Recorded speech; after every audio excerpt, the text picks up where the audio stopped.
Maya pa bakpo, kaya kongan kapatad kang Kristo, King Aldo iti pagmasosyan tayo,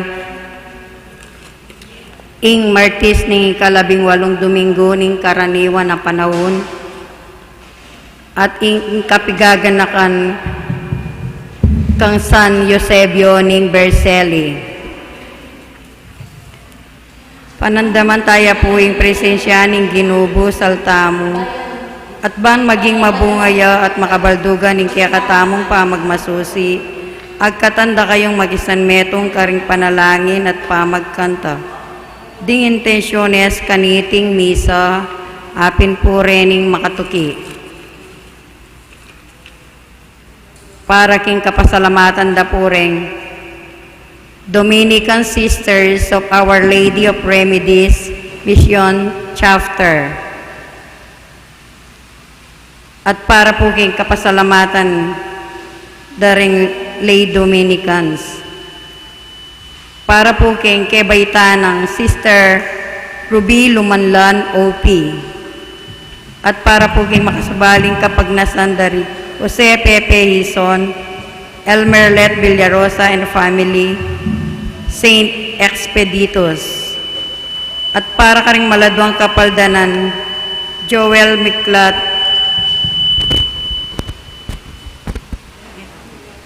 Aurora Bautista. At para po karing kaladwa dari Corazon, Servando and Maria Rosario, Frida, Charing, Estefania, Luz, Jacinto and Filomena, Arsenio, Armando, Alfonso, Flaviana. Pagmasusyan tayo rin po yung kapat ng aldoning nobena para kang Santo Domingo. At para po karing maldang kaladwa king purgatorio. Magkiyabeta mo po ngayon ni yung pamagkanta king dalita pamuklat.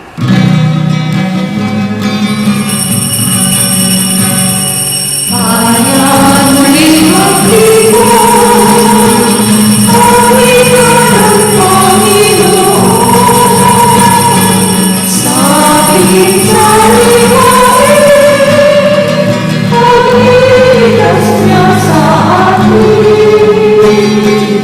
Bayan natin manalangin, panahon tayo'y inalin. Nang ngalan niya'y ating saminin, paanong di tayo ikapin. Bayan rin ang Pilipinas, awit ka ng Panginoon. Sa tingin sa liwain, pagliligtas niya sa atin. Sa tingin sa liwain, pagliligtas niya sa atin. King lagyuning iba, ampanak amponing Espiritu Santo, Amen. ing grasya ng inatamong Hesu Kristo, ing lugod ning Dios, ating pamagyam ning banal na Espiritu, mantabik kay kayungan. At kaya ka timorin.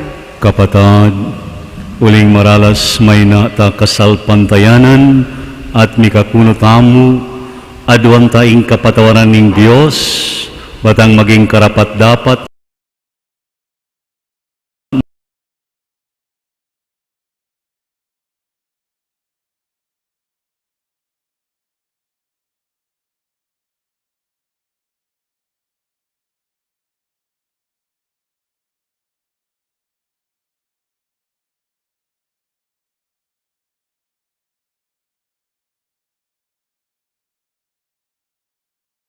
Berhen, karing sablang anghel ampon santo, at kay kayo kapatad, ipanalangin yu King Dios aginotamo. Ing Dios, amayupayang tutu pakal nakatamo, at king pangapatadaring kasalanan tamo, idalakatangan sana king biye alang angga. Amen.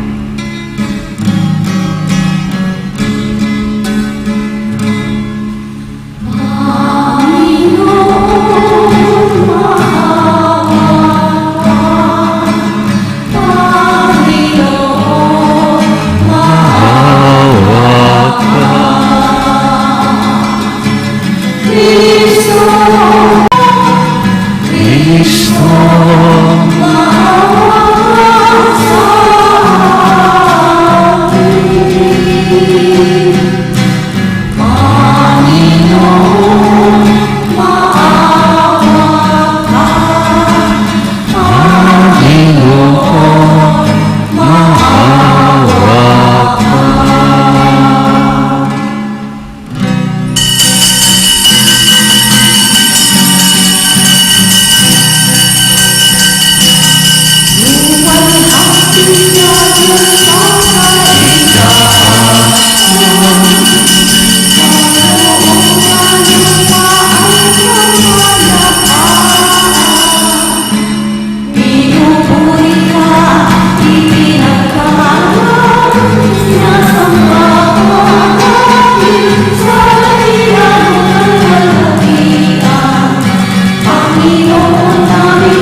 Manalangin tamo. O Diyos sa ipami, bingkalam alang sukad mamagus lang ibat king kekang kayapan, bani pagdalaraking kapayapan. Imbimi antimuring kalam ay bat keka, antaben mo ing mapaglakbimi king kasalukuyan min biye, uling bukod mong king lugod mo karin king maging ganap. Inyang king lugod mo, pasiknangan mo kisana, itiadwan mi king kapamilya ng Jesucristo ng anak mo, ama biat mangarikambi mo at ning Espiritu Santo, metang mo king pangadiyos, manggaman king alang angga. Amen.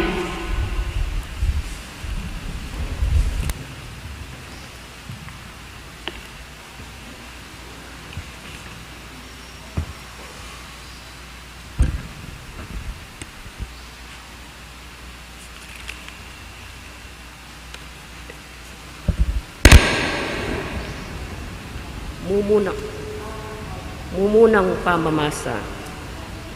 Pamamasang iba't king libro ning Propeta Jeremias. Sinabi na kanako ning Ginoo, ing Diyos ning Israel, isulat mo king metong alibro, ing sablang bage, sinabi ko keka. Nga na ning Ginoo, karing taong kayang pinili. Alang panulo para karing kekong sugat, alam malyaring pumayat ding galos yu. Ala metrong mangke kayo lumingap, alang lunas para karing mengal bagyong balat, alang kapanayan para kingkekong pangakayap. Keling manda kayo ring sablang kaya kayo malsinto, ala na kaya kayo bisapang magdulap. Di subanda kayo antimo ing metong akalaban, ing dikpa kaya kayo parusa binayang mabayat. Uling dakaling kekong kasalanan at maragul ing kekong dewakan. Duknang na kong daralong tungkol king kekong karamdaman. Alang panuro para king kekayong ikakayat. Makanyanda kong perosan, uling dakal ing kekong kasalanan at maragul ing kekong dewakan. Nga na pa ning Ginoo, ibalik ko la ring taong kanakong pinili, ing labwad dapat at lunos, ipakit ko kimbalang pamilya. Ing Jerusalem, malarin nyo, at pati na ing palasyo na. Ding ka rin manuknangan, kapurian ing idalit da. Ulisak lang king tulara. Kim pamamilataning bendisyon da. Dakala king bilang. Ing kakong bendisyon at dana na lang dangalan. Ibalik ko ing matwanang kayupayan ning labwad at pasibayo italakad matibe. Ding sablang karela, liligalig, ni parusan la. Ing pamuntok da, manibatan niya, ing mismong labwad da, at karing kabalenda, ing prinsipira. Potang agkatan ke, lumapit siya. Ninuwari ing mangangas nung eya may kumbira. Ilaring maging tawong kanakong pinili, at ako ing maging Diyos da. Ako ing Ginoo ing magsalita, ing amano ning Ginoo. Salamat King Dios. Ing Ginoo italakad niyang miman ing Sion, at luntoya king sablanang ligaya.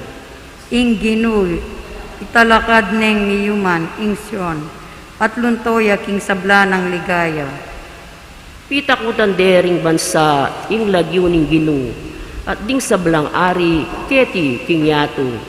Pitakutan da ing keyang upaya, potang italakad neng miyaman ning Ginoo ing Zion, ipabal na ing keyang degulan. Dalong ding misasakitan keyang pakiramdaman, at ipanalangin da keyang tingiran. Ing Ginoo italakad neng niyuman ing Sion, at luntoya king sablanang ligaya. Isulat yu para karing daratang alahi, indepat ning Ginoo. Ban pati ding epa mibayit, munyelang kapurian, karin king santuaryo na banwo.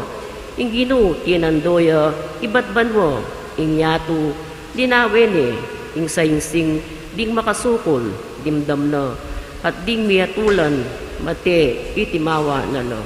Ing Ginoo italakad neng niyuman ing Sion, at luntoya king sablanang ligaya.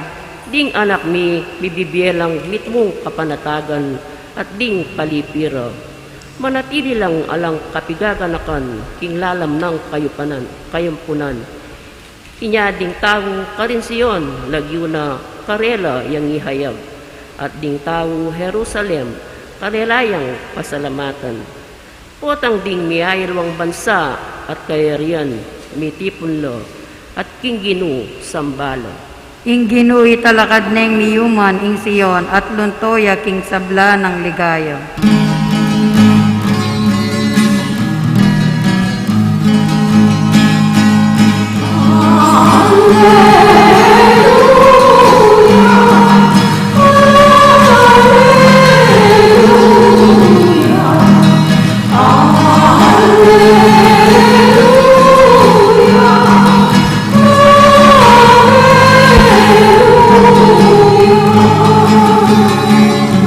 Di nga mano mo, o Ginoo, espiritula at bie, at iluke ka rin nga manong babye-bye alangangga.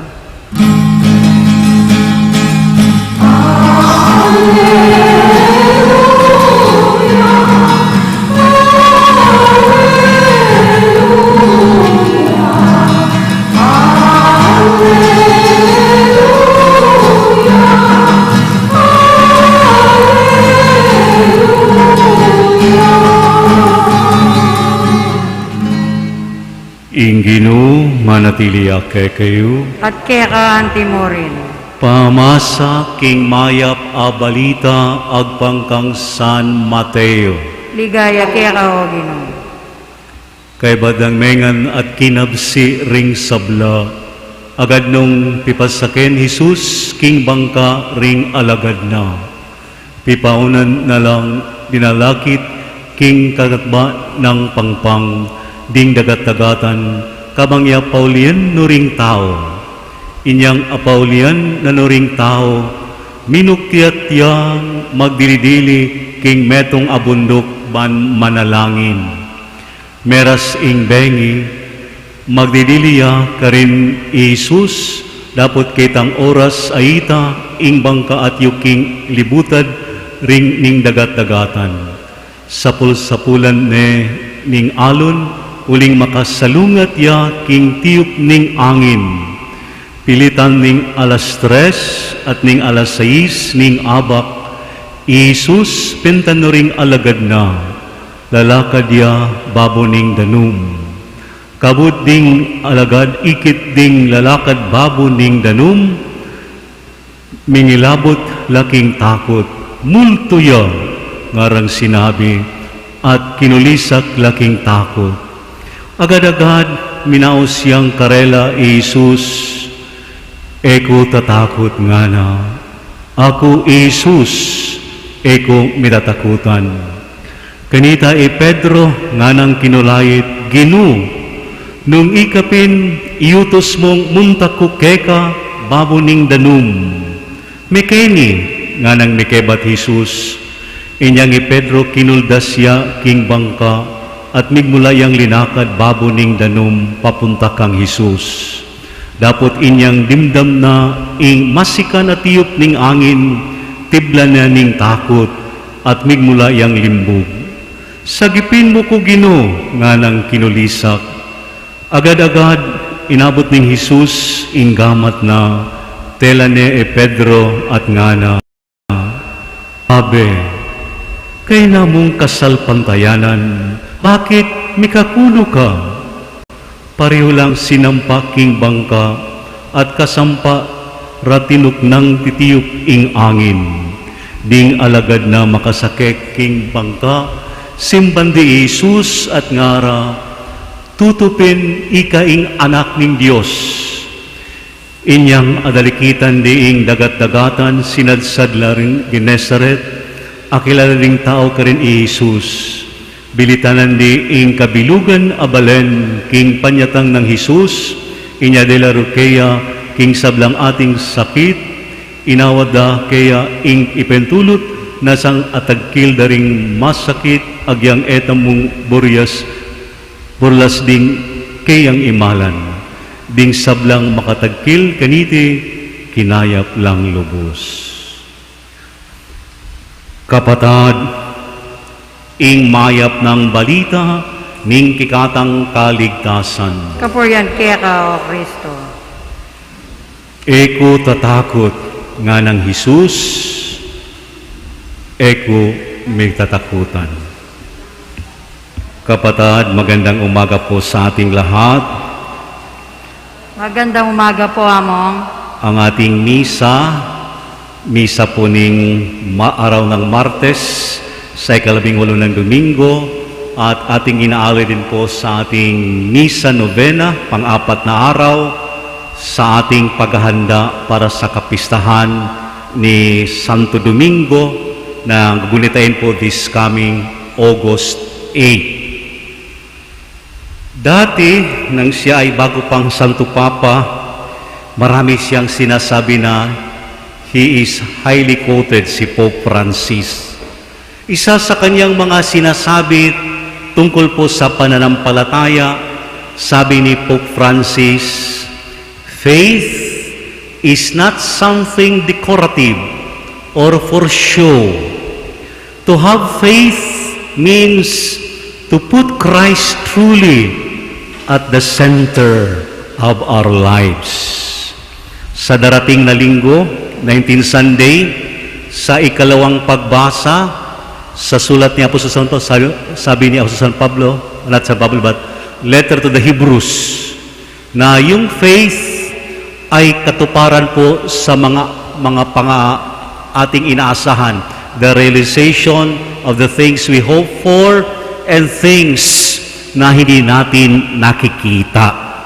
Pero kay Pope Francis, he has emphasized na itong panampalataya, hindi naman po for show, but kailangan yung ating panampalataya ay nakasentro sa ating Panginoong Hesus.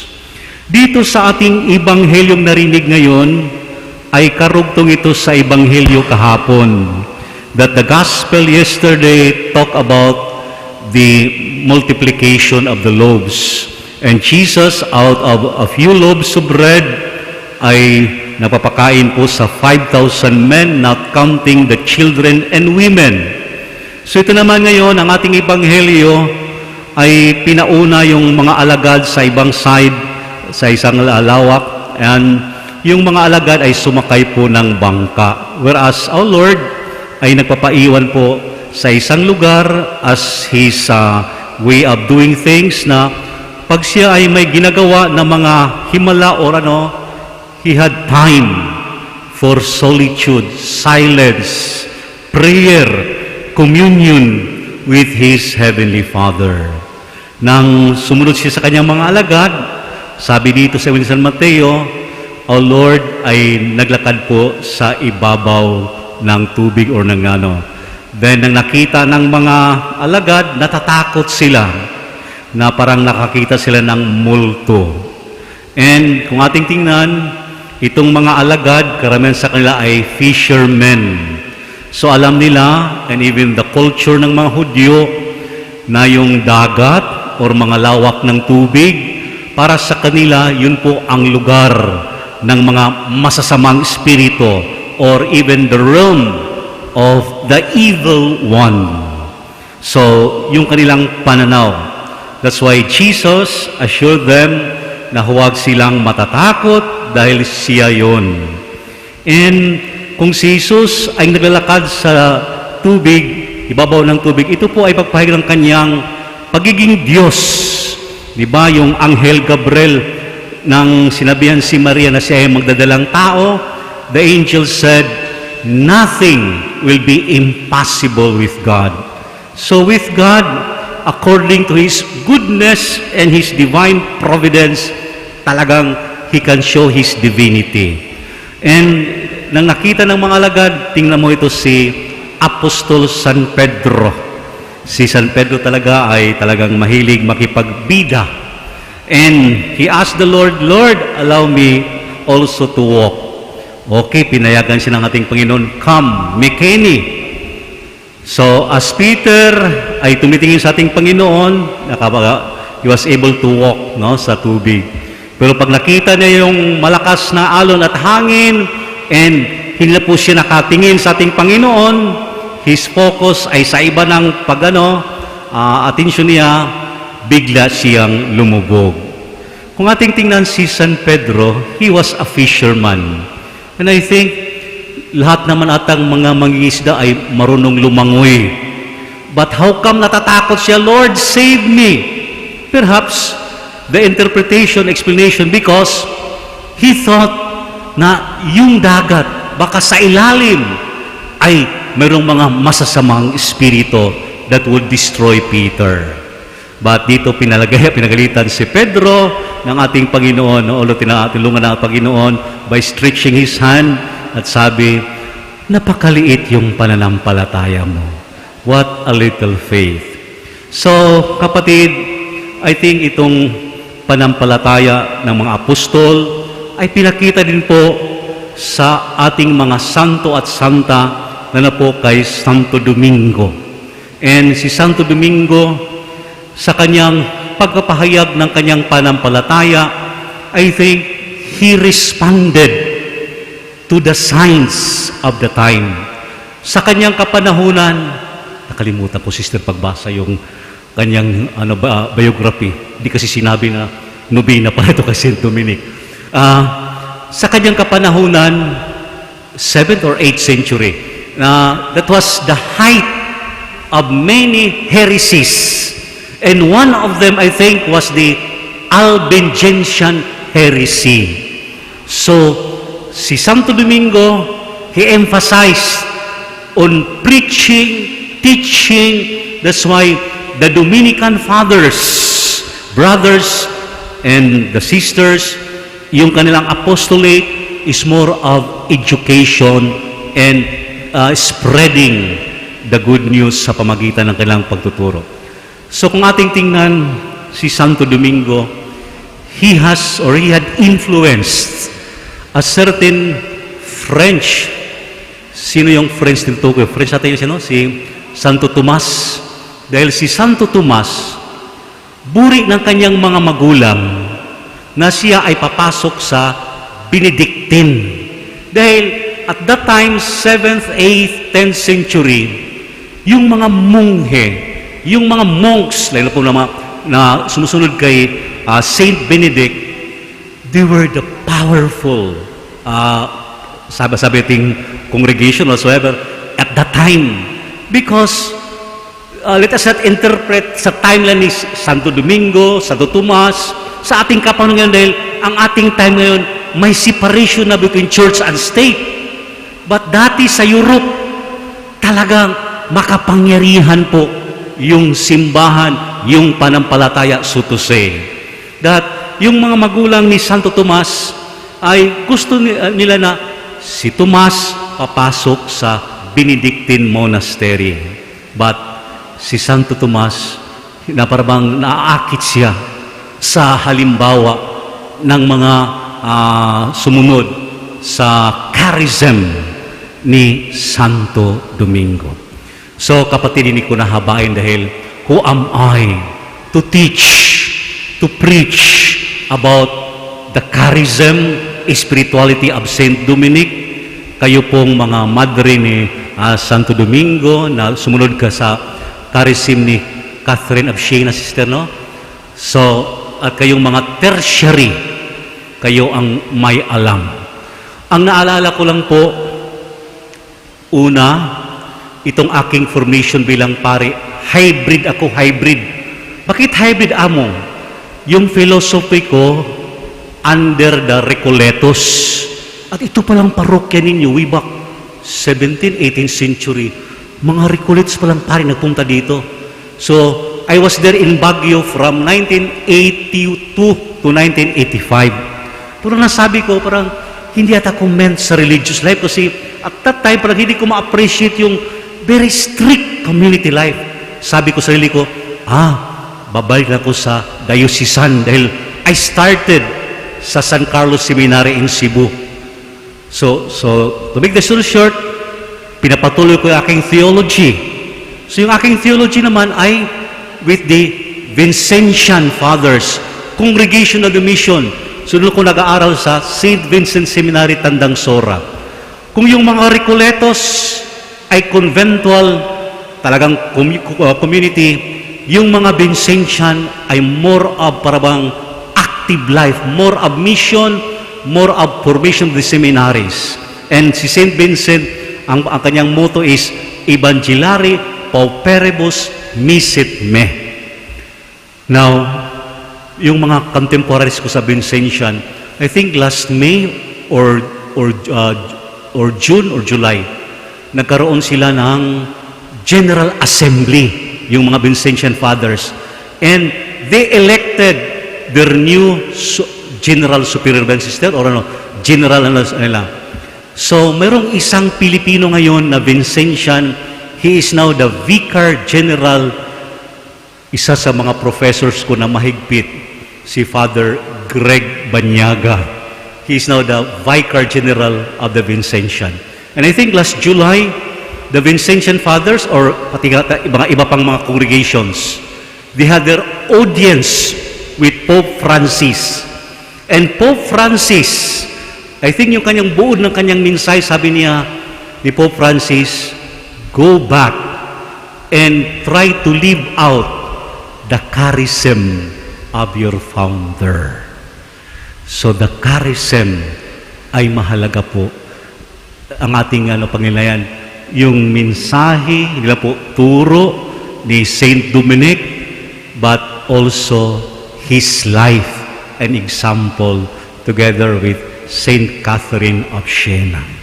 At sana po kung si Saint Dominic sa kanyang kapanahunan, he responded to the Albigensian heresy, tayo rin sana na mga, kayo pala mga tertiary. And also, I forgot na nang nag-aral pala ako sa Cebu, tertiary pala ako sa Carmelite, ng seminary sa Pro.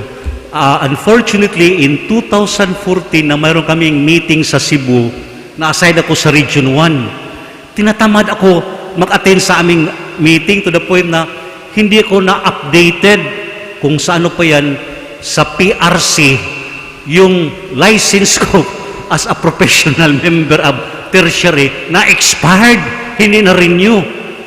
So, as tertiary then, atin niyo pong task to really live out the charism ni Saint Dominic. And lastly, sana din po we respond to the signs of the time. Sana huwag nating sabihin, huwag natin yang pansinin mga maliit ng bagay yan. Alam po ninyo, walang sunog na nagsisimula sa malaking apoy. Maliit na apoy. Di ba ngayon may sunog sa isang ahensya ng gobyerno, Comelec, at yung department ng mga, doon yung mga result ng computer. Anyway, so huwag nating sabihin na huwag nating pansinin yan. Wala tayong makukuha dyan. Why should we dignify? But no, we'll just respond, not react, but share the truth. Enlighten those ignorant with the truth. Why? May nakita kasi ako sa Facebook. Yung totoo ba yun? Na ito ngayong pinapalabas na movie na in 1986 at the height of the EDSA 1, when the late Corazon Aquino went to Cebu and she took shelter or protection or refuge with the Carmelite nuns. Pinakita ngayon sa movie na nandoon daw siya sa loob ng kumbento ng mga Carmelite nuns. Si late President Corazon Aquino, she was playing mahjong. So very, paninira. Although sabihin, hindi man yan totoo, but alam po ninyo, sa mga ordinaryong tao, what they saw, what they heard, what they parang totoo na yan. Yung palang mga madre, yung kanilang recreation ay mahjong. Pwede man exercise among themselves, so parang Pero minsan, iba yung connotation. Pero I think, the contemplative sisters and nuns, hindi po yan ang kanilang recreation, ganun. Perhaps may mga congregation of brothers and fathers na, but among themselves lang po yan. Hindi naman sabihin na, para magsugal ka, pero minsan, sa tingin ko po, it is destructive. It is parang spreading lies. And sabihin natin, let us not stoop down to their level. Yes, we will not stoop down. We will not dignify what they are doing. But let us tell the truth. Straighten what is crooked. Dahil ang mangyayari, ano na ba talagang ating sinusunod? Turo ni Kristo or ibang turo? Kung ating tingnan sa ating pagdadasal sa luminous mysteries, the third mystery, ano bang third mystery ng luminous? The proclamation of the kingdom and a call to repentance and conversion. So, the teachings of Christ, His pronouncement, His way of life, ay pagpapahayag po sa kaharian ng Diyos at tayo rin po inanyahan na tumugon sa ating pagsisisi at pagbabagong buhay. May God bless us. Magsitayo para sa panalangin ding manalangin taking Diyos, man ipagkalob na kikatamo, ingrasya tanggap karing aliwa anti mo nung makananula kambining karelang kenan, dapat anti mo ring kambining karelang kagawan at pamagmalasakit patutukang Kristo nga tamong manalangin. Ginoo, pakiramdaman mo kami. Ulitan tayo po. Ginoo, pakiramdaman mo kami.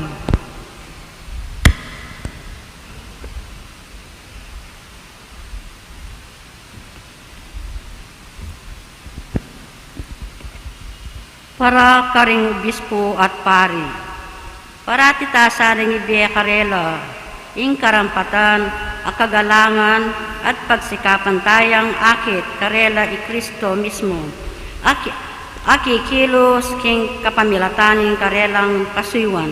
Ipanalangin taking Ginoo. Ginoo, pakiramdaman mo kami. Para ka rin pamuntok at empleyado ng gobyerno, para tilasanang kumilos, mitmong katapatan at kalinisan, banding memalen, galangan dala, luguran at pagkatiwalaan, ipanalangin taking Ginoo. Ginoo, pakiramdaman mo kami. Para ka ring miminalo, arapan ning kapagsubukan, at mikakuno, king upaya ng Kristo. Sana miraraspaing sabyanang Jesus karela, abe, karitak mo naman kasalpantayanan, ipanalangin taking Ginoo. Ginoo, pakiramdaman mo kami. Para kaya katangan, ngit mong tula, tala, sanang tanggapan, ding sablang akakayarap tamo, makwal talaman o kalulo, matalino o mangmang, antimonong makananong i Kristo, Tanggapane imbalang metong kekatamo, ipanalangin taking Ginoo. Ginoo, pakiramdaman mo kami. Ngini po, advantamo yung saritang kapagnasan. Ipanalangin mi king Ginoo. Ginoo, pakiramdaman mo kami. Ginong Hesus, king mapaglakad mi kay ti babuyato, tinan mo kisanang matibing kasal pantayanan, manalig king kekang upaya at sikanan, agad mi sanang iabot ing gamat mo man mikabos kay kami king sablang kaligaligan, ikang mabibiye at magari manggaman king alang-angga. Amen.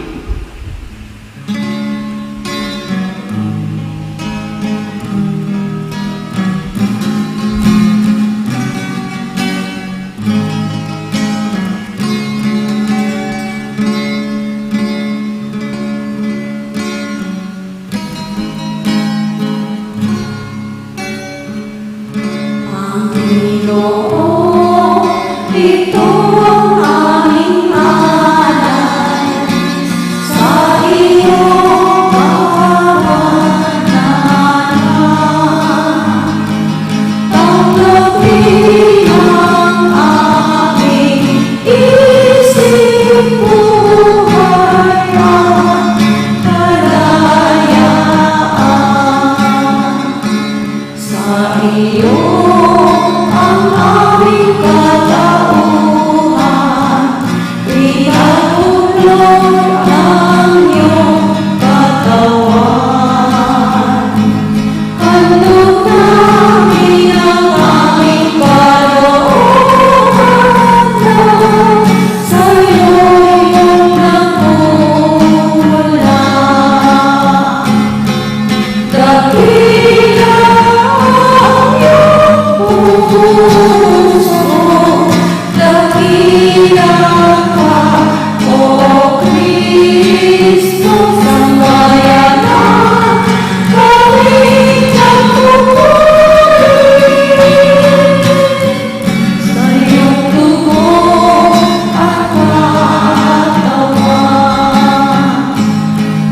May ang pag-ibig mo, Kristo, liwanag ng aming puso. Awit namin, aming alay, pasalamat sa aming buhay. Dakila ang iyong puso, dakila ka, O Kristo, sambayanan kaming nagpupuri sa iyong dugo at katawan.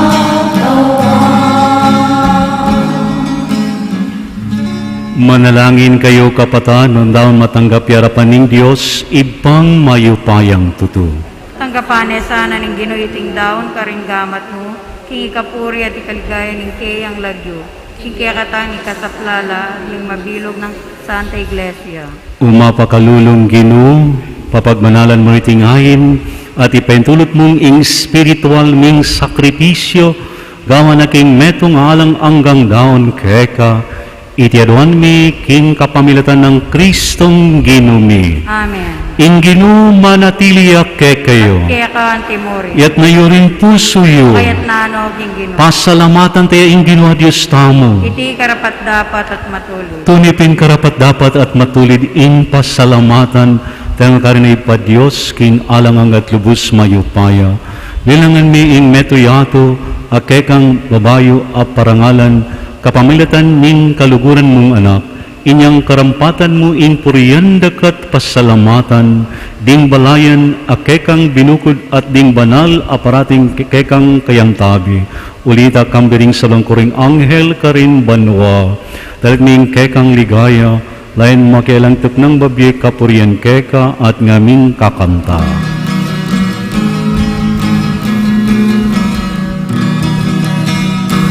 Santo, Santo, Panginoon.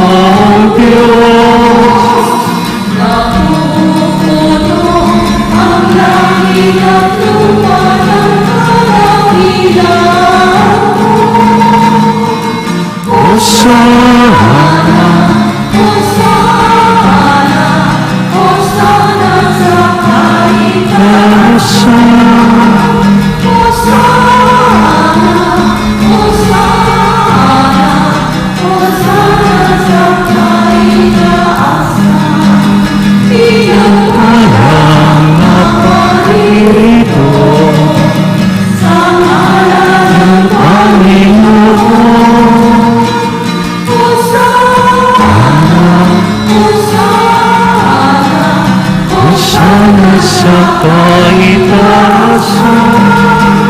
Hosana,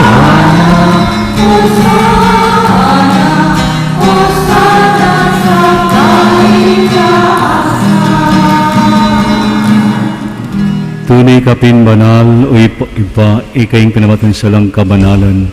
Ulita pagparalampu mi papasayan king spirito mo ban para kay may lang katawan at dayaning kinuming Heso Kristo.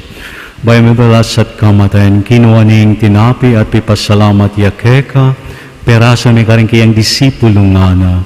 Tanggapan niya iti ikungan at kanan niya, itiyain ka na akong katawan, amidon para kekayo.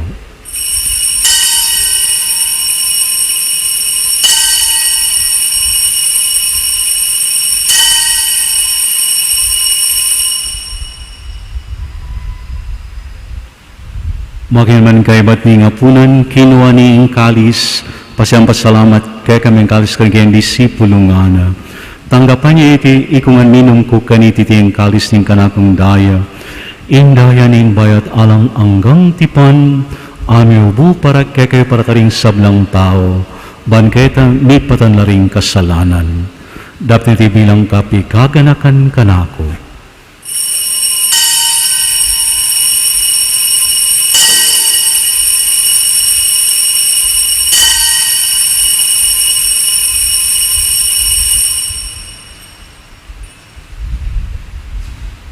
Ipasyag kaya in misuning kasal pantayanan.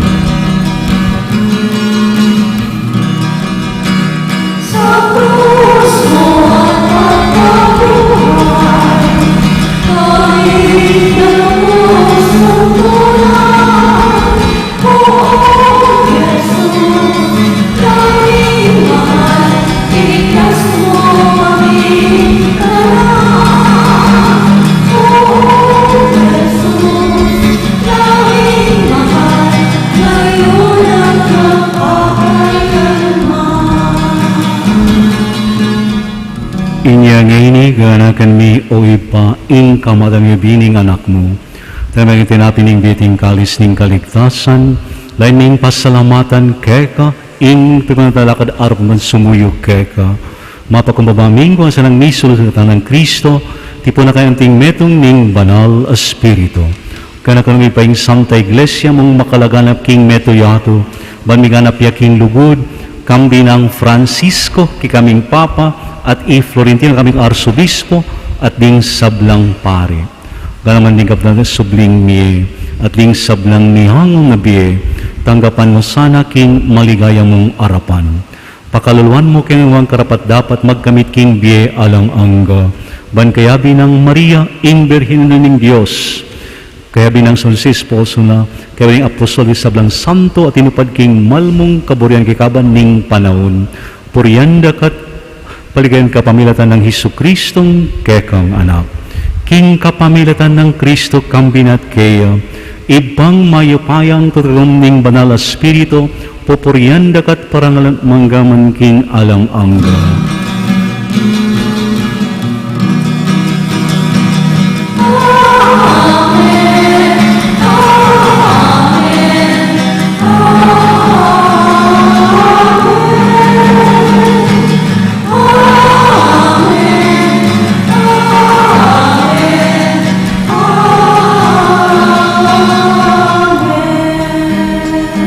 Ngini manalangin tamong mitmong kapanaligan at lugod giba karing amanong tiro katamo ning Ginoo.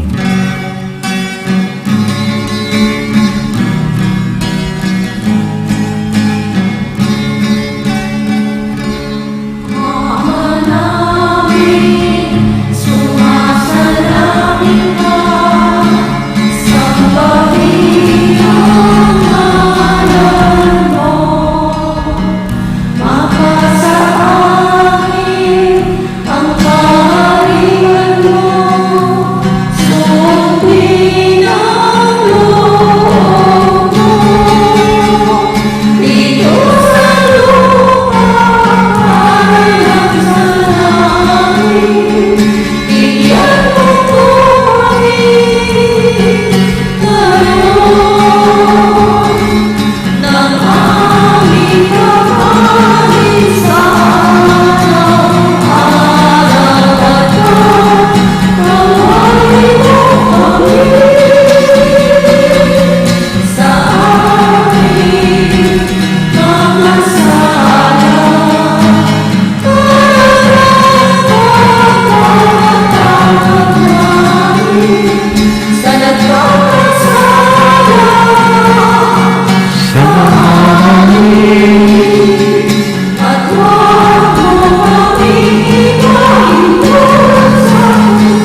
Ikabos mo kami ginuking sablang maruk malugod mong ipagkalob in kapayapan king panahon mi.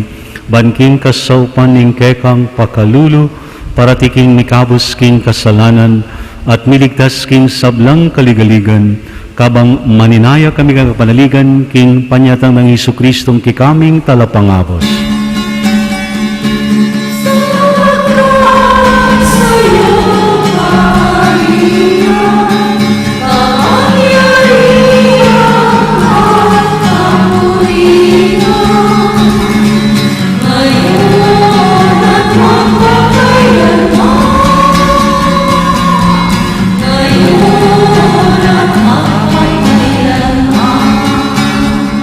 O Ginuming Hesu Kristo bekaring kekang apostol, in kapayapan nalakuan ko kekayo, in kapayapan ko babiye ko kekayo, in sa maraming kasalanan, nunilawan mo yung kasal, pantanin kekang iglesia, ngayon agpangking kaburian mo, ikang mabiye at magari, manggaman king alang angga. Amen. In kapayapan ng Ginoo, manatili sa kapilan man kekayo. At kaya ka Timore. Kapatad, ipakitangini in mikakamitong tamo king kapayapan ng Kristo.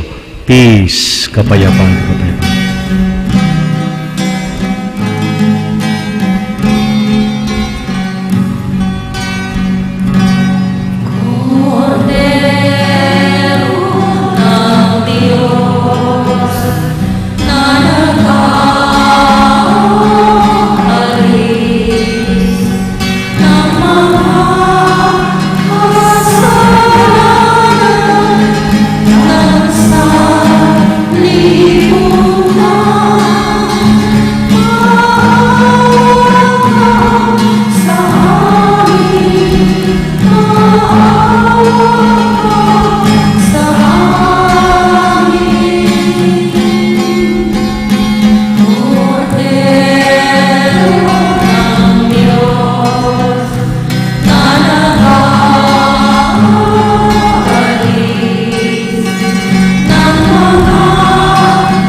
Kapatad, ngayon karaniling Diyos, ng melakuking kasaning yato, mawaring mayos king apunan ning kordero.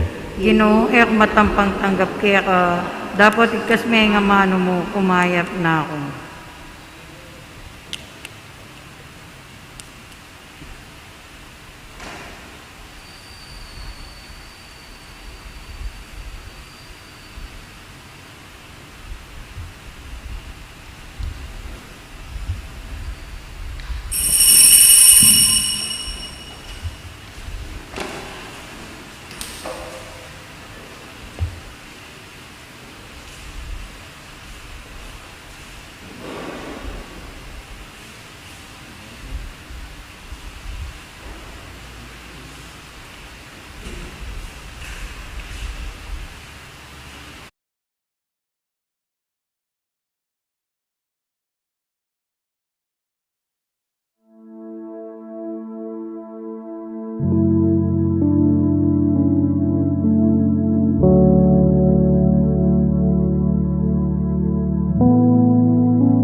Santo Domingo nagkabanal-banalan, ilaw ka sa sandaigdigan, ipinagdiriwang iyong kadakilaan, halimbawa ng buhay, surugan ang buong Diyos, sabay namin tanggap.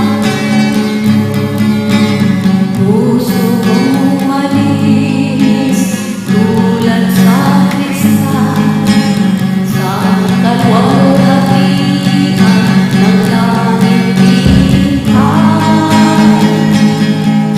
Amang Santo Domingo nagkabanal-banalan, ilaw ka sa sandaigdigan, ipinagdiriwang iyong kadakilaan, halimbawa ng buhay, subukan ang buong Diyos, gabay namin tanggap. Binigis ang buhay ng karamitaan, maaaring ang bigis ang iyong kalooban. Amang Santo Domingo nagkabanal-banalan, ilaw ka sa sandaigdigan, ipinagdiriwang iyong kadakilaan, halimbawa ng buhay, subukan ang buong Diyos, gabay namin tanggap. Ang katotohanan iyong pinagkalat, sa nagdidinig ng daigdig siniwala. Amang Santo Domingo nagkabanal-banalan, ilaw ka sa sandaigdigan, ipinagdiriwang iyong kadakilaan, halimbawa ng buhay, subukan ang buong Diyos, gabay namin tanggap. Amang Santo Domingo nagkabanal-banalan, ilaw ka sa sandaigdigan, ipinagdiriwang iyong kadakilaan, halimbawa ng buhay, subukan ang buong Diyos, gabay namin tanggap. Manatili tapong makaluklok.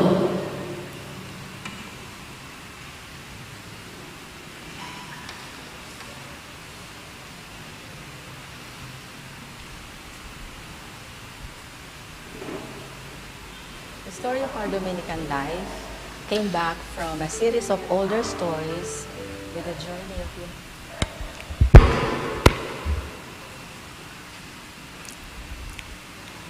Father Elmer, at sa inyo pong lahat, magandang umaga. Today is the fourth day novena in honor of Saint Dominic on his forthcoming feast day, August 8, this coming August 8. And what I will be sharing today is the very life that Saint Dominic handed on to us, whom he lived and practiced. And what is this life all about? And why become a Dominican? For those who are here, not necessarily priests or religious, we have the lay Dominicans here with us. And so this is, kindly listen very carefully. The first charism that he handed out to us is prayer. And what is this prayer all about? Since we were born and we were taught by our parents the basic prayers and the concept of prayers, our faith, we memorize, and we continuously doing this. But once we entered the religious life, we entered the life, they introduced prayer to us. What is this prayer? And it is all about listening to God. Listening to God in the sense that He will do the talking and we listen. And we have this kind of prayer for us to listen and do what God will tell us. And we supported this in Mark chapter 9 verse 7 during the transfiguration of Jesus. And God the Father, the voice over the cloud said, "This is my beloved Son, listen to Him." So we listen, and when we listen to the Trinity, God the Father, God the Son, and God the Holy Spirit. And what else that He did in His life, Saint Dominic, that He handed down to us? He practiced the Pauline teaching. This is where He honored God in His body. We honor God through our body. Our gestures, our bowing, our kneeling, our standing, our thinking, and in silence. This is also a form of prayer that Saint Dominic taught us.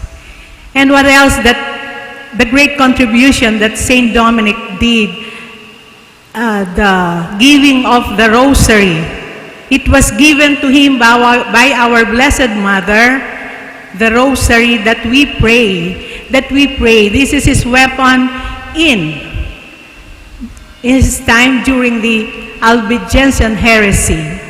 This rosary whom we pray, the real rosary that Saint Dominic received from our Blessed Mother. And the second charism that we are living and practicing is the study. Why do we study? We study for us to learn, to understand, and profess our faith in God, the truth. The truth, who is God. And then we share the fruit of our learnings to others so that they too may be blessed by the Lord. And the third charism is the community life. This is very important, essential in the life of the Dominican. Remember before, Sister Guday lived in the other house, the old house, and I lived here. But through God and Saint Dominic, we were able to live together. Because in living together, we witness to the love and forgiveness of God. You will agree with me if I will say that if we live, even if we live in our own families, sometimes there is that conflict, there is that struggle, because we are unique, we are different. And when we come together, live together, then we witness to that love and forgiveness, the mercy of God in our midst. And that is witnessing. And the fourth charism is the apostolic life. Saint Dominic, as mentioned by Father a while ago, he responded to the signs of the times. During his seminary days, when he was a student, he sold his books and donated the money to the poor during his time. That is how, and even ourselves, when we are assigned not only in private schools, but mission schools also, yung mga mahihirap na eskwelahan. And there, we also do catechism, just like what Sister Guday and the lay Dominicans are doing in this parish. And maybe you will ask me why Sister is sitting there in the office. It is part. Even if I am in the office, I continuously connected with God, praying. I'm not exactly praying the rosary or in the Holy Eucharist Chapel, but I am connected with God. This is how prayer. We are aware of God's presence wherever we are. So these are the charisms of handed down to us by Saint Dominic: prayer, study, community, and apostolate, the apostolic life. What else did he handed down to us? Our Order of Preachers motto: to praise, to bless, and to preach. When we bless, we pray. We pray so that others also may be united. All the sufferings in the world, whatever issues we may have around the world, around us, and Father made mention about what is going on now, the disinformation in our world today. And we call it, in our term, ito yung mga fake news. And when we pray, when we study, this is where we will find the answer. And what is Saint Dominic is reminding us today? That we have to sow the seed and not hoard it. We spread the good news we receive from God. And let us not hide, or let us not just not share it with others. So today we are here being challenged by our present situation. And so Saint Dominic is reminding us, we pray so that others may be blessed, and we bless so that others may be blessed by God. And we preach because we preach God. We preach the gospel. And this is our new normal. New normal. We praise, we bless, and we preach God. Maraming salamat po. And lastly, Saint Dominic, preacher of grace, pray. With the journey of humankind with God, with Saint Dominic, when he founded. Pray for us. Thank you very much. We now listen to we now going to watch a video. Series of older stories with the journey of humankind with God, with Saint Dominic, when he founded the Order of Preachers. With his brothers and sisters, they proclaimed the truth about the kingdom where love, justice, and peace reign. At the year 1960, the Diocese of Pampanga was having a hard time in solving social upheavals due to the scarcity of priests. Bishop Emilio Sinense planned of establishing a religious congregation of women that will help their diocese in their future missions. With Father Pangilinan as his correspondent in the USA, he was able to seek help from the Adrian sisters by asking them to train young Filipino women that will form the nucleus of the proposed congregation. The diocese was able to recruit 5 candidates. Mother Gerald called them Queen's Daughter, referring to them as the pioneers who have future missions for their diocese. At the first month of the year, 1964, during their novitiate, Bishop Sinense continued the preparation for the legal establishment of the congregation he envisioned to found.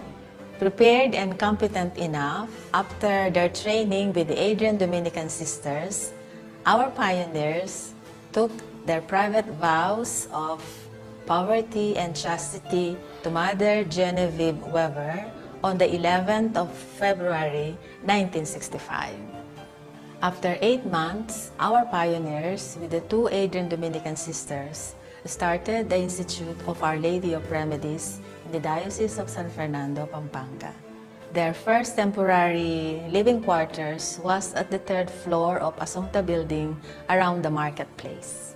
They were able to get by their motivations and the purpose of their training, and through the help of local friends and the other congregations in the area.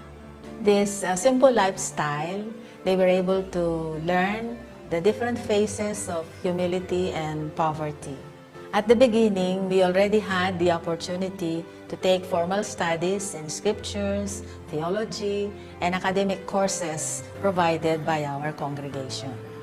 It is not only for our personal growth, but also in educating the children in our diocesan school, since our pioneer members are teachers by profession. We have 4 mission areas, namely education, catechism, social action, and pastoral work.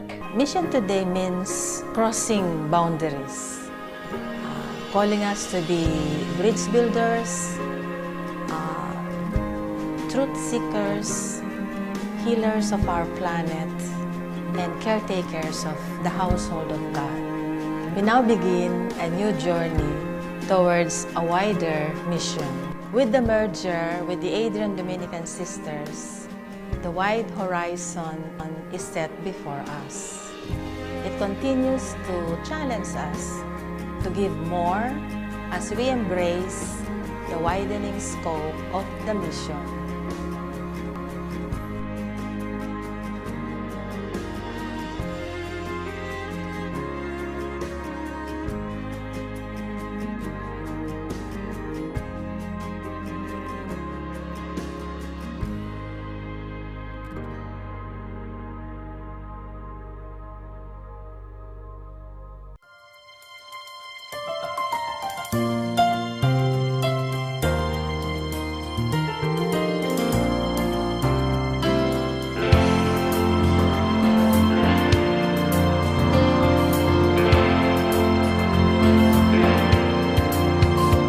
Laudare, benedicere, predicare, laudare.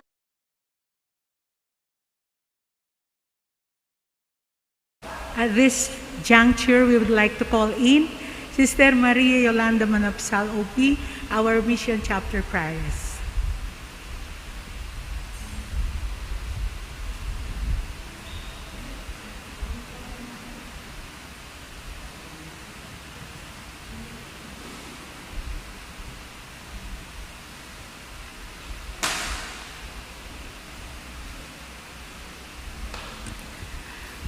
Maya payabak po, kaya kayungan.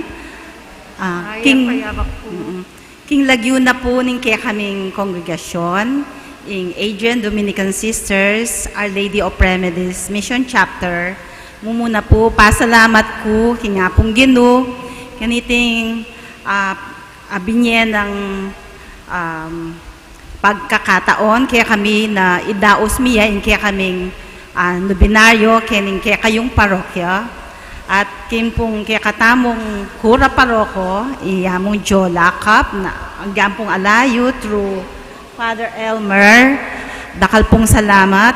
At kaya kayungan pong pesitagon, ngeni, abang kanita maginyamong makabaldugan ng kaya katamo pong ikaapat nobena kan Santo Domingo. Dakal pong salamat at karen pong Madre Achukeni na migsadya. Dakal pong salamat. At sana po kapamilatan ng Santo Domingo, mamilatan niyang palagi king kareng dakal tamong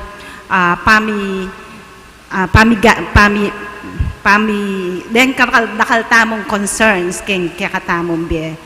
Sana mamilatan niya pati na ing kakatamong malapatron, Our Lady of Remedies. Pasibayo po. Salamat at maya bak po kay kayungan.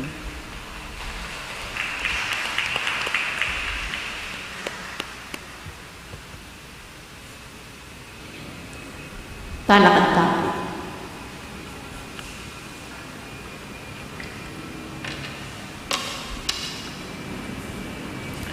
Manalangin tamo.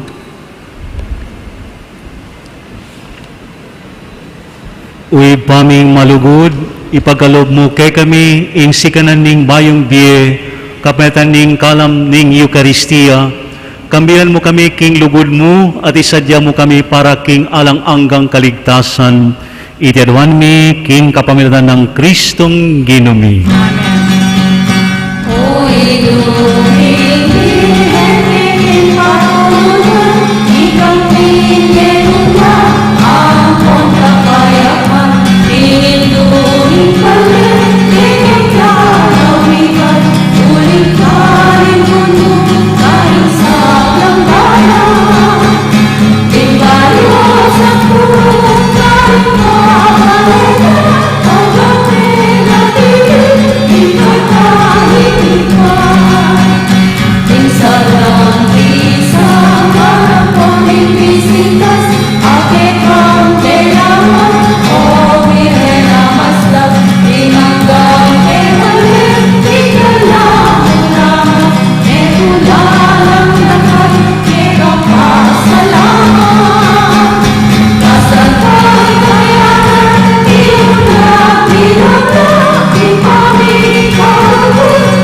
Inginu manatilia kayo, at kaya timorin. bisiwing Dios, amayupayang tutu, ing Iba at ing Anak at ing Espiritu Santo. Amen. Kapatado minakuking kapayapan, kami ning matibing kasal pantayanan. Salamat, King Diyos. Mayap na habakti.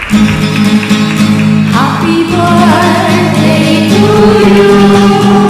Happy birthday to you. Happy birthday, happy birthday, happy birthday to you. Maligayang pag-ibig sa iyong pagsilang. Maligayang, maligayang, maligayang pag-ibig. Happy birthday, Sister Ruby. Happy birthday, Sister Ruby. At yung tapong merienda,